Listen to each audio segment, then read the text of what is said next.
Hey guys, and welcome to the real DDP. Today I am in my little hovel dressing room on the set of Pizza Band.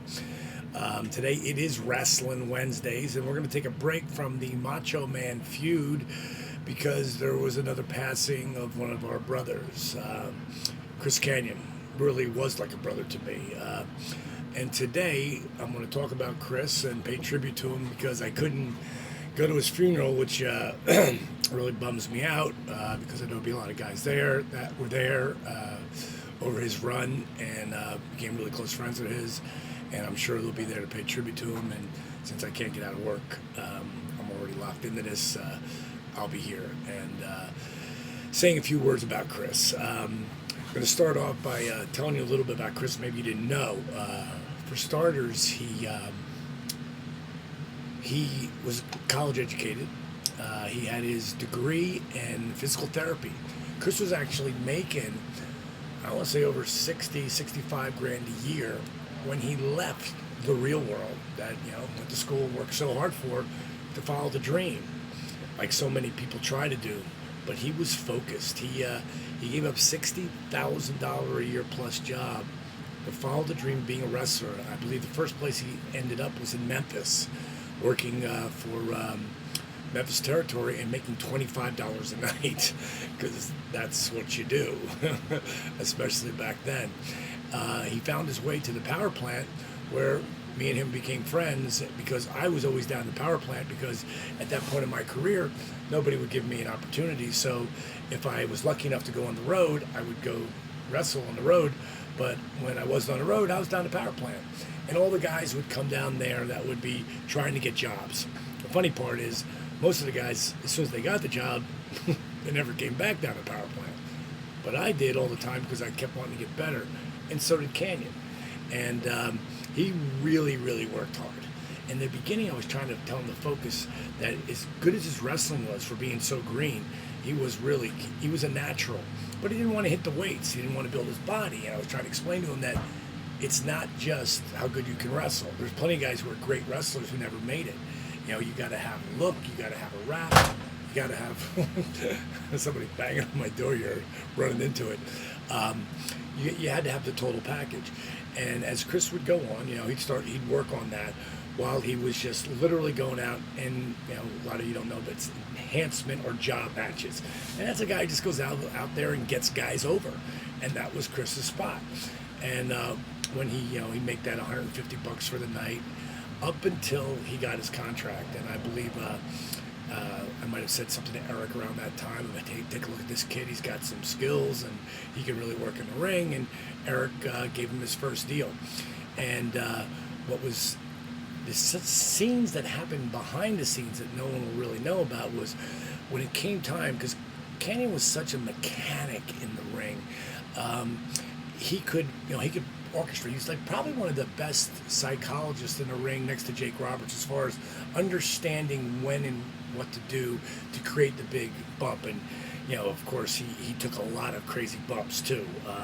So it was somewhere in between Jake, who said he one time had 100 moves, now he had 5 at the end of his career, and Cactus Jack, who of course has done every crazy thing you could ever do, and still could really wrestle. Jack was an incredible mat wrestler, believe it or not.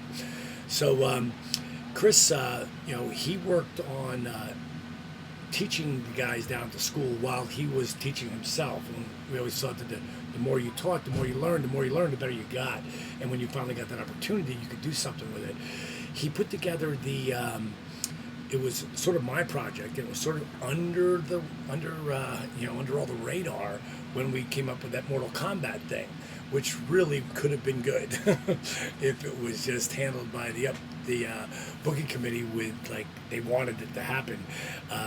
They didn't really like that because it didn't have anything to do with them. It's actually, I'm going to get called right now. Yo. Running over lines? Not right now, because that's another thing. Okay. The other scene first. What is banging out there? Okay, they're moving on to scene 46 now. They're setting it up. Yeah, right. I'm going to do scene 46, then I'm going to come out. I'm just doing this tribute, okay? Sorry about that. So he became my right-hand man to the whole Mortal Kombat thing. He became Mortis, of course. Ray Lloyd was the first guy that we actually really hired to do that because he had martial arts skills to be Glacier, and then there was Wrath, and of course the Cat, Ernest the Cat Miller, would later it's become the Cat. But putting that whole group of guys together was sort of like Canyon's baby, working it all together with Andre at FAX, FAFX, and that was the special effects. They were coming up with the costumes and the look and everything, and actually, it was a good middle of the card stuff. It never got to where it could have got to, but either way, it was a great effort, and he had a lot to do with that. Chris also had a lot to do with everything really to do with Ready to Rumble.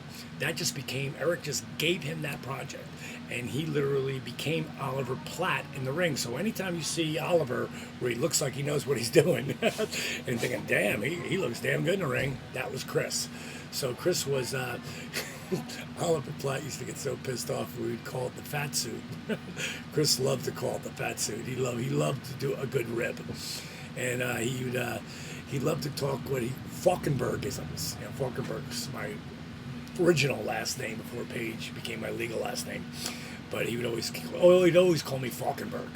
Oh God, we got another Falkenberg story, and he'd get on the phone with Ray or Kidman or whoever, and they'd share a good laugh. And Kidman, Kanyon got a lot of guys jobs. He, of course, a lot of them came through me to get that introduction, and at some point Eric gave him the whole, when they came with those junior, the cruiserweight division, that he was expanding it and bringing the young kids in. All those kids came in, from Jimmy Yang to Shannon, Gregory Helms, who, all those kids who were coming up because Kanyon put them in that spot. He helped a lot of people live their dreams, man. A lot. Gregory, as a matter of fact, there's a picture I'm going to put up here. It's of Chris dressed as Oliver Platt, myself, David Arquette, who was stunt doubled by Gregory. So when you see Arquette doing anything that looks like he knew what he was doing, that would be Mr. Helms, and Courtney Cox in that picture. That was a really great time for us. We spent about 6 weeks out there, and it beat the hell out of our bodies, especially Chris. When you see him going over the top rope and going through that table, he did it 6 times. One after another. I mean, he literally was like a rubber band man. My favorite story of him getting a job, he keep telling me about this kid, this guy named Kidman. You got to see him. He can really, he's got a great work ethic. He loves the business. Kidman was about 150, maybe 65, 75 pounds at the time.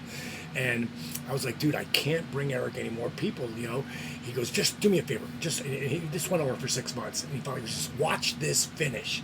And he put the VCR, remember back when they had VCRs? He put the VCR in, and I saw Kidman do that shooting star press. And I was like, holy shit. Never saw that before. Pulled it out of the tape deck, walked down to Eric. We lived 2 houses away. I waited for a commercial to come up. I go, do you want to see an unbelievable finish? He goes, sure. I put it in. It happened. Eric goes, wow. He goes, what's he doing? I said, he's looking for a job. He goes, tell him $400 a week on a developmental deal. Eric Bischoff was doing developmental deals before anybody was. Now you've got, WWE does, Florida. There used to be OVW, but Eric was the one that started all that. And Kanyon was responsible for bringing a lot of those developmental deals up into there. And there's so many. The last thing I want to say here is, so many people have asked me, over and over again, who's your favorite guy to wrestle in the ring? And but the person to battle with, and of course, you think of Sting and Savage and Hall and Nash, but the very God's honest truth is, the guy I loved to work in the ring the most with was Chris. Was because we were both just about the same size. We worked so much together, training guys down at the camp, that we knew each other's move before we ever did it. So that's why it looked like we rehearsed it a million times, but we didn't. We could just flow. It was amazing. He was incredible in the ring. He was a great friend.